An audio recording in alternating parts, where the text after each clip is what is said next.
మాతృదేవో భవ, పితృదేవో భవ. నేను మీ శ్రీధర్. నా నెంబర్ 9295909819. ఇప్పుడు మనం చెప్పుకోబోయేటటువంటి విషయం ఏంటంటే, గురుగ్రహము వృషభ రాశి నుండి మిథున రాశిలోనికి మే 9వ తారీఖు 2025వ తారీఖున మారుతున్నారు. దీన్ని కూడా సంక్రమణం అంటారు. ఏ గ్రహమైనా సరే ఒక రాశి నుండి మరొక రాశిలోనికి మారడాన్ని సంక్రమణం అంటారు. కానీ ప్రజాబాహుళ్యంలో ఏంటంటే రవి అంటే సూర్య భగవానుడు ఒక రాశిలోంచి ఒక రాశిలోనికి ప్రవేశించడాన్ని మాత్రమే సంక్రమణంగా చెప్తూ ఉన్నారు. ప్రజల్లోకి వెళ్ళిపోయినది. కారణాలు ఏంటంటే మనం విశ్లేషించలేము. రవి సంక్రమణానికే ఆ ప్రాముఖ్యత ఇస్తున్నారు. మిగతావన్నీ చలనంగా మాట్లాడుతున్నారు. సరే, దాని గురించి ఇప్పుడు డిస్కషన్ అనవసరం. కానీ ఇక్కడ ఈ గురువు యొక్క ప్రాధాన్యత నవగ్రహాలలో చాలా చాలా చాలా ఇంపార్టెంట్. ఏ గ్రహానికి ఆ గ్రహానికి ఇంపార్టెంట్ ఉంది. దేని ప్రాముఖ్యత దానికి ఉన్నది. కానీ అన్నిటికంటే 100కి 100 శుభగ్రహంగా చెప్పబడేటటువంటి గురుగ్రహానికి ఆ ప్రాముఖ్యత ఉన్నది, మిగతా వాటి కంటే కూడా అని నా అభిప్రాయం. దేని ప్రాముఖ్యత దానికి ఉన్నప్పటికీ కూడా. అయితే ఇక్కడ ఇంత శుభగ్రహం కాబట్టి మనము విశేషంగా చెప్పుకోవాల్సినటువంటి అంశాలు కొన్ని ఉంటాయి. ఏ రాశుల్లో వారికి ఏ ఫలితాలు ఇస్తారు, ఏ రాశుల వారికి ఏ అశుభ ఫలితాలు ఇస్తారు అనేటటువంటి తెలుసుకున్నట్టయితే ముందుగా దానికి తగినటువంటి విధానంగా మనం నడుచుకోవటానికి, లేదు దానికి తగినటువంటి పరిష్కారం మనం చేసుకోవటానికి చాలా చక్కటిగా అవకాశాలు మనకు కల్పిస్తూ ఉంటుంది జ్యోతిష్ శాస్త్రం. కాబట్టే మనం ఇప్పుడు ప్రస్తుతం ఈ గురుగ్రహం యొక్క మిథున రాశిలోనికి ప్రవేశించడాన్ని అదే బ్రాకెట్లో పెట్టుకొని మిథున సంక్రమణానికి మనం ఇప్పుడు చెప్పుకోబోతున్నాం. ఇక్కడ ముఖ్యంగా గురుగ్రహం 100కి 100 శుభగ్రహంగా చెప్పుకున్నాం. కాబట్టి ఈయన యొక్క విధి విధానాలు, ఈయన యొక్క కారకత్వాలు ఏ విధంగా ఉంటాయి అన్నట్టయితే విద్యకి కారకుడు, అలాగే ధనానికి కారకుడు. మనం ఎవడన్నా కొంచెం ధనవంతుడిగా బతకాలి అన్నట్టయితే ఖచ్చితంగా గురుగ్రహం యొక్క అనుగ్రహం మనకి ఉండి తీరాలి. అలాగే శాస్త్రజ్ఞానం, ఏదో కొంతమంది ఏవో చదువుతారు, కానీ శాస్త్రజ్ఞానం కావాలి అంటే మాత్రం తప్పకుండా గురుగ్రహం యొక్క అనుగ్రహం ప్రతి వారికి ఉండాలి. అలాగే ఒక అధికారం, ఒక చిన్నది కావచ్చు పెద్దది కావచ్చు, వాడు చేసే వృత్తి, పెద్ద వ్యాపారం కావచ్చు లేదా ఉద్యోగం కావచ్చు, ప్రభుత్వ ఉద్యోగం, ఏదైనా సరే, ఏమైనప్పటికీ కూడా అక్కడ మీకు గురుగ్రహం యొక్క అనుగ్రహం ఉన్నట్టయితే అధికారం, ఒక హోదా వస్తుంది. అలాగే ముఖ్యంగా సంతానకారకుడు, సంతానం కలగాలి అంటే గురుగ్రహం యొక్క అనుగ్రహం ఉంటేనే సంతానం కలుగుతుంది. అది స్త్రీ పురుష తర్వాత విషయాలు. సంతానం అంటే ఆడ మగ రెండు కూడా కలిసే వస్తాయి కాబట్టి. అలాగే ఒక ప్రభుత్వ ఉద్యోగం కావాలి అంటే కూడా రవితో పాటుగా గురి యొక్క అనుగ్రహం కూడా, 2 అనుగ్రహాలు కలిస్తే ప్రభుత్వ ఉద్యోగం వస్తుంది ఖచ్చితంగా అనేటటువంటి కూడా శాస్త్రం నిర్దేశిస్తోంది. నేను చూసినటువంటి అనేక వేల జాతకాలలో ఈ విషయం కూడా రుజువైనటువంటి విషయం. అలాగే మనకు ఒక మంచి కీర్తి రావాలి అంటే చివాటి దండం అందరి చేత చేయనిపించుకోవటం కాదు, ఒక మంచి కీర్తి. ఏదో ఒక విషయంలో నిష్ణాతులు అయితే కానీ కీర్తి రాదు కదండి. అది పాండిత్యం అంటే ఏదో ఒక విషయం కాదు, అనేక రకాల విషయాలు అనేక రకాలు ఉన్నాయి. ఒక డ్యాన్స్లో ఉంది, పాటల్లో ఉంది, లలిత కళల్లో ఉంది, అలాగే శాస్త్రాల్లో, సైన్స్లో, సోషల్లో, మ్యాథ్స్లో అనేక రకాలైనటువంటి విషయాలలో నిష్ణాతులైనటువంటి వారికి కీర్తి అనేటువంటిది వస్తూ ఉంటుంది. ఆ కీర్తి రావాలన్నా కూడా మనిషికి ఈ యొక్క గురుగ్రహం యొక్క అనుగ్రహం కావాలి. దైవభక్తి అది కూడా ఊరికే రాదండి. ముఖ్యంగా గురుగ్రహం యొక్క అనుగ్రహం ఉన్నట్టయితే ఇప్పుడు కూడా దైవనామస్మరణ చేస్తూ ఉంటాడు. మన చదివినటువంటిది లేకపోతే ఆయన విన్నటువంటి పండితులందరూ చెప్పినటువంటి ప్రవచనాల ద్వారానో మొత్తం మీద ఏదైనా పని ఉంటే పని చేసుకుంటూ ఉంటాడు. ఏదైనా పని చేసేటప్పుడు కూడా అవకాశం ఉంటే నోట్లో దైవనామస్మరణ చేసుకుంటూ ఉంటారు. కొంతమంది ఏదో పిదాలు కలుపుకుంటూ ఉంటారు, ఎక్కడో ఆలోచిస్తున్నట్టుగా ఉంటారు. ఇదంతా వాళ్ళు చూసేవాళ్ళు పిచ్చివాళ్ళ కింద చూస్తుంటారు. కానీ ఆ వీళ్ళని పిచ్చివాళ్ళు అనుకునే వాళ్ళే పిచ్చివాళ్ళు. వాళ్ళు పిచ్చివాళ్ళు కాదండి, వాళ్ళు దైవ భక్తులు. పొద్దుట లేవగానే స్నానం చేసి శుభ్రంగా అయితే బొట్టు పెట్టుకొని దేవుడి దగ్గర మనసారా కళ్ళు తెరిచిన వెంటనే దైవ నమస్మరణ. రాత్రి పడుకునేటప్పుడు మంచం ఎక్కి లాస్ట్ కళ్ళు మూసేటప్పుడు కూడా భగవన్ నామస్మరణలోనే గడుపుతూ ఉంటారు. ఇదంతా కలగాలంటే ఈ గురుగ్రహం యొక్క అనుగ్రహం మనకు ఖచ్చితంగా కలగాలి. అలాగే తీర్థయాత్రలు కొంతమంది విపరీతంగా చేస్తూ ఉంటారు. అది కలగాలన్నా కూడా ఈ గురుగ్రహం యొక్క అనుగ్రహం చాలా అత్యవసరం. ఈ విధమైనటువంటి కారకత్వాలన్నీ కూడా మనకి గురువుకి ఉన్నాయి. ఈయన యొక్క అనుగ్రహం ఉన్నట్టయితే ఇవన్నీ కూడా చాలా ఈజీగా, చాలా సులువుగా మనకి సంక్రమిస్తూ ఉంటాయి. అంటే కొన్ని ప్రయత్నపూర్వకంగా సంక్రమిస్తూ ఉంటాయి. కొన్ని దైవవశాత్తు సంక్రమిస్తూ ఉంటాయి. తన ప్రమేయం లేకుండా కూడా. ఇటువంటివన్నీ కావాలి అన్నట్టయితే మనకి గురుగ్రహం యొక్క అనుగ్రహం తప్పకుండా ఉండాలి. అలాగే ఈ గురుగ్రహం వల్ల వచ్చేటటువంటి మరికొన్ని విశేషాలు కూడా మనం చెప్పుకుందామండి.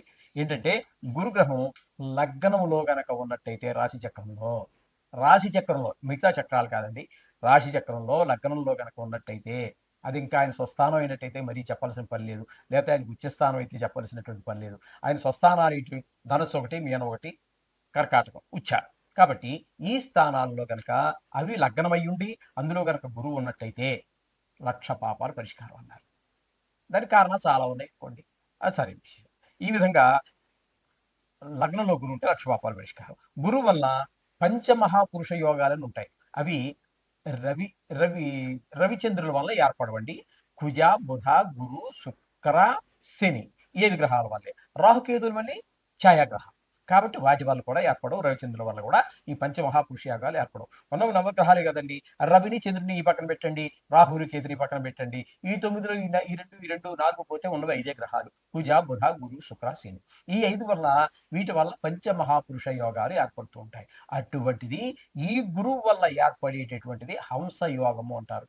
ఏ మనిషి జాతకంలో అయినా సరే పంచమహాపురుష యోగాలు కనుక ఏర్పడినట్టయితే ఆ యోగం ఏర్పడినటువంటి కాలంలో ఎంత దుర్మార్గుడైనా సరే, అంతకుముందు ఒక తాగుబోతు కావచ్చు, మరొక జూదరి కావచ్చు, మరి అనేక రకాలైనటువంటి అసాంఘిక కార్యక్రమాలు చేస్తూ ఉన్నప్పటికీ కూడా ఆ పంచమహాపురుష యోగాలలో ఉన్నటువంటి వాడు ఆ యోగం ప్రవేశించినప్పుడు చూసేవాడికి, అనుభవించే ఆ మనిషి కూడా నేను ఆ మనిషినేనా, ఈ మనిషిని, అప్పుడు ఎంత చండాలంగా తిరిగేవాడిని, ఇప్పుడు ఎంత మారిపోయి అంత మార్పు వచ్చింది అని వాడికి భావన కలుగుతుంది. అలాగే చూసేవాడు మనకు కూడా చిచ్చి పరమ చండాలంగా ఉండేవాడు, ఒక్క మంచి కూడా లేదు నచ్చడానికి కూడా, కానీ ఏంటి ఇలా మారిపోయాడు అనేటి ఆశ్చర్యం కలుగుతుంది ఆ పంచమహాపురుషాలకు ఏర్పడితే. అయితే ఇక్కడ ఈ గురువు వల్ల ఏర్పడేటటువంటిది హంస మహాపురుష యోగం. ఈ పంచమహాపురుషాలు అన్నీ కూడా చాలా గొప్పవి. అందులో మరీ 100కి 100 పాళ్ళు శుభగ్రహమైనటువంటి గురుగ్రహం వలన ఇంక చెప్పడానికి అలవగానంత మంచి గుణాలన్నీ ఏర్పడతాయి. ఒక మొత్తం ఆ జీవితం మొత్తం మీద ఆ ఈ హంస మహాపురుష యోగం ఏర్పడినటువంటి 16 సంవత్సరాలు కూడా అద్భుతం, మహా అద్భుతం, జన్మ సార్థకమైంది అనుకోవచ్చు. ఆ విధమైనటువంటి ఫలితాలన్నీ ఏర్పడుతుంటాయి. అయితే గురువు గారు కొన్ని గ్రహాలు వక్రించడం మనం సహజమే కదండి, అనేక జాతకాలు చూస్తుంటాం కదా. గురుగ్రహం వక్రిస్తూ ఉంటుంది. అయితే సంవత్సరానికి ఒక్కసారి వక్రిస్తుంది. అది కూడా ఒక 5 రోజులు అటు కావచ్చు, 5 రోజులు ఇటు కావచ్చు. కానీ 120 రోజులు, సుమారుగా 120 రోజులు. అంటే ఒకసారి 115 రోజులు ఏర్పడచ్చు, 16 ఏర్పడచ్చు, 10, 18, 19 ఇట్లా యువతల పక్కన కన్నట్టయితే 121, 122, 123, 124, 125 వరకు. అంటే 5 రోజులు ఇటు కానీ, 5 రోజులు అటు కానీ, మొత్తం మీద సుమారుగా 120 రోజుల పాటు వక్రిస్తుంది.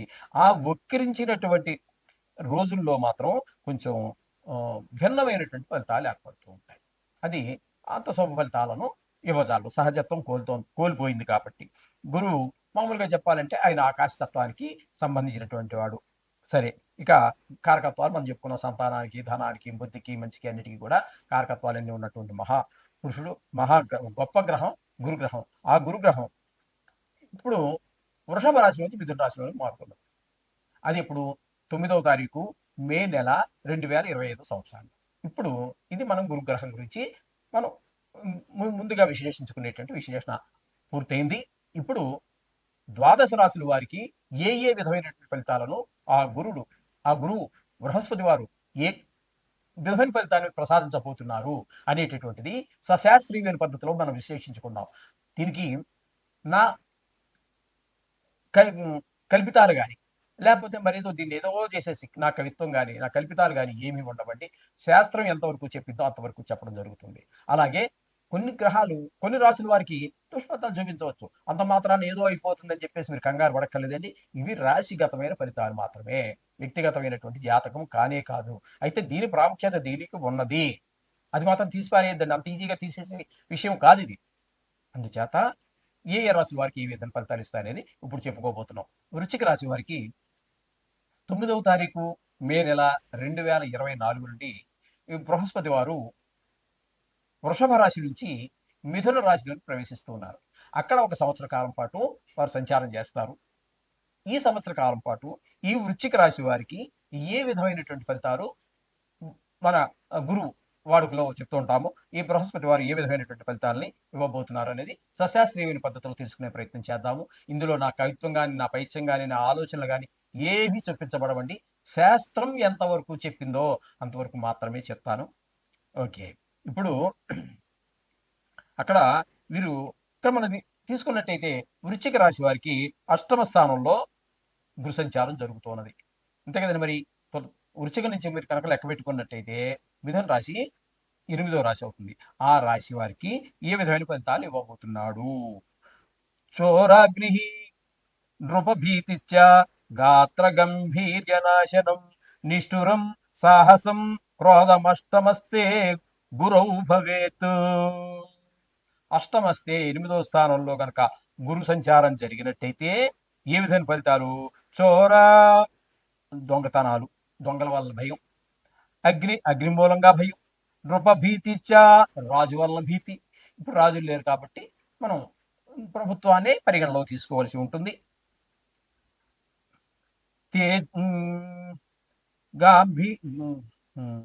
రాజులు అంటే ప్రభుత్వం వల్ల భయము.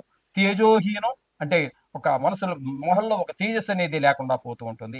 అధైర్యము, కఠినంగా మాట్లాడటము, సాహస క్రోధమహ అన్నిటికీ కోపం ఉండటము, ఇట్లాంటివన్నీ కూడా మనకి హద్దు మీరు నడుచుకోవటము, ఇటువంటి ఫలితాలన్నీ కూడా మనకి ఈ అష్టమ స్థానంలో గురువు వలన ఈ వృశ్చిక రాశి వారికి కలిగి ఇచ్చేటటువంటి ఫలితాలు ఏ విధంగా ఉంటాయి ముందుగా తెలుసుకున్నాము. కాబట్టి దానికి తగిన విధంగా మనం నడుచుకోవటం ఒక విధమైనట్లయితే దానికి తగిన శాంతి చేసుకోవటం అనేది మరొక ప్రక్రియ.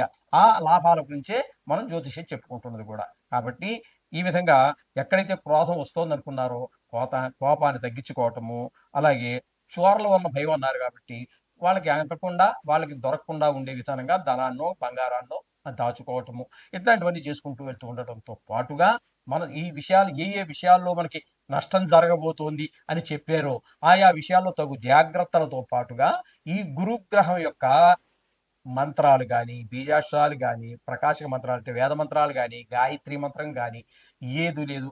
ఆదిత్యాయ సోమాయ మంగళాయ బుధాయిచాని కానీ లేదా ఈశ్వరుడి యొక్క అభిషేకం చేసుకుంటూ ఈ సంకల్పం మాత్రం చెప్పుకోవాలండి. ఈ గురువు ఈ అష్టమ స్థానంలో ఉండటం వలన వచ్చేటటువంటి దోష పరిహారార్థం అని చెప్పేసి చెప్పుకుని ఆ ఈశ్వరుడికి అభిషేకం చేసుకోవటం, ఇట్లాంటివన్నీ కూడా మనకి ఈ చాలా రకరకాలు చెప్పబడి ఉన్నాయి విష్ణు సహస్రనామం. ఏది చేసుకున్నప్పటికీ ఈ గురుగ్రహం యొక్క అనుగ్రహం వల్ల మీరు ఈ బాధల నుంచి చాలా సులువుగా చాలా సులువుగా మీరు బయటపడి ప్రశాంతమైన జీవనం గడపడానికి మంచి అవకాశాలు మనకి కలుగుతూ ఉన్నాయని చెప్పి చెప్తున్నాను. అంచేత రోజు 2-3 నిమిషాలు ఖర్చు పెట్టి ఆ భగవత్ సన్నిధిలో కూర్చొని ప్రార్థన చేసినట్టయితే చక్కటి ఫలితాలు ఉంటాయి. ఇంకొంచెం ఎక్కువగా అనిపించినట్టయితే అష్టమ స్థానం కాబట్టి మిగతా వాటికంటే కొంచెం ఎక్కువగానే ఉంటాయి దుష్ఫలితాలు. కాబట్టి శనగల దానం ఇవ్వటం, లేదు కంటిన్యూగా ఒక 40 రోజుల పాటు మీరు రోజు చదువుకున్నప్పటికీ ఒక 40 రోజుల పాటు నవగ్రహాల చుట్టూ తిరిగినట్టయితే అది కూడా దీనికంటే ఎక్కువ మంచి ఫలితాన్ని ఇస్తుంది. అంటే ఆర్థికంగా బాగాలేని వారికి ఉన్నవాళ్ళు జపాలు చేయించవచ్చు. ఆర్థికంగా బాగున్న వాళ్ళకి పెద్ద లెక్క కాదు. ఒక 10,000, 8,000, 9,000, 5,000, 6,000 పెద్ద లెక్క కాదు అనుకున్నటువంటి వారు ఆ బ్రాహ్మణుని సంప్రదించి ఆ యొక్క గురుగ్రహం యొక్క జపం చేసుకునే హోమం చేసినట్టయితే చాలా సుఫలితాలన్నీ ఏర్పడతాయి. ఈ దుష్ఫలితాలన్నీ కూడా దూరం అయిపోతాయి. అందులో సందేహం లేదు. శుభం.